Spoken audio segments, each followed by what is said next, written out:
DDR-Museum Dr. Wolle. Frag Dr. Wolle.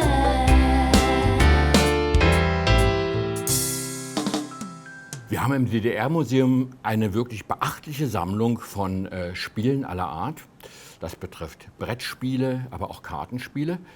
Und das hat auch einen besonderen Grund, weil viele Menschen uns diese Spiele geschenkt haben, die sie noch zu Hause hatten, die sie mit ihren Kindern, ihren Enkelkindern oder in ihrer Kindheit gespielt haben. Uns tat ihnen leid, die Dinge wegzuschmeißen, mit denen sie so viele schöne Erinnerungen verknüpfen. Und wir sind ja eben nicht zuletzt eben auch ein Museum der Erinnerungen geworden. Das betrifft solche Spiele wie hier zum Beispiel dieser große Kasten mit 8 verschiedenen Spielen.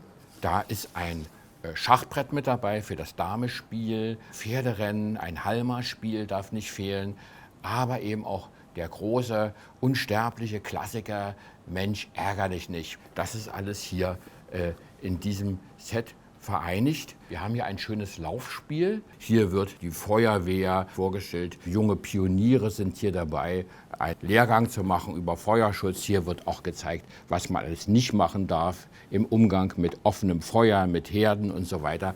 Und das zeigt schon, dass viele von diesen Spielen durchaus einen lehrhaften, pädagogischen Charakter tragen. Direkt politischen Charakter hatten die Quartettspiele sehr oft. Wir haben hier ein Quartettspiel, was die nationale Volksarmee popularisieren soll. Da werden die verschiedenen Waffengattungen zu Quartetts zusammengefasst. Und wer dann zum Beispiel 4 Panzer zusammen hatte, konnte das auslegen und befand sich nun auf der Siegerseite. Hier haben wir ein Spiel 20 Jahre DDR, 1969 zum 20. Jahrestag veröffentlicht, wo die verschiedenen gesellschaftlichen Bereiche der DDR vorgestellt werden, auch als Quartettspiel. Andere drehen sich um Märchen, um Pflanzen, um den Wald, stellen Städte vor oder die Eisenbahn zum Beispiel. Aber eine besondere Rolle spielte das Skatspiel. Wir haben hier eins aus Altenburg. Das war sozusagen die Welthauptstadt des Skatspiels.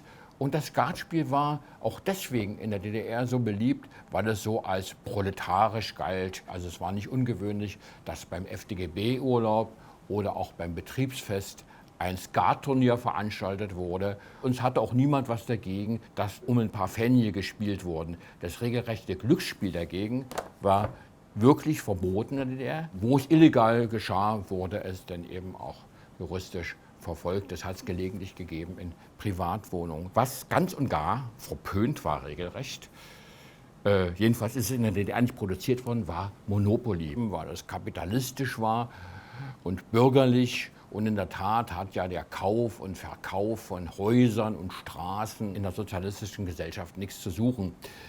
Dennoch war es beliebt und es haben sich viele Leute aus dem Westen kommen lassen, um es im Familienkreis zu spielen. Aber wer diese Möglichkeit nicht hatte und viel Zeit und Energie für solche Geschichten, der bastelte sich dann selbst zu Hause ein Monopoly-Spiel. Wir haben hier davon ein seltenes und wertvolles Exemplar in unserer Sammlung.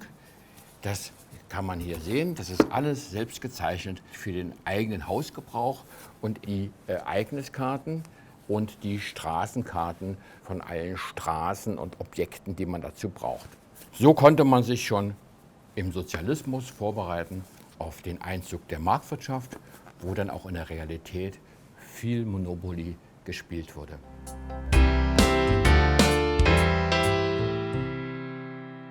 Wenn ihr selbst noch Fragen an mich habt, dann schreibt mir bitte diese in die Kommentare. Ich freue mich auf euren Beitrag. Wenn ihr keine Folge von Frag Dr. Wolle verpassen wollt, dann klickt bitte auf Abonnieren.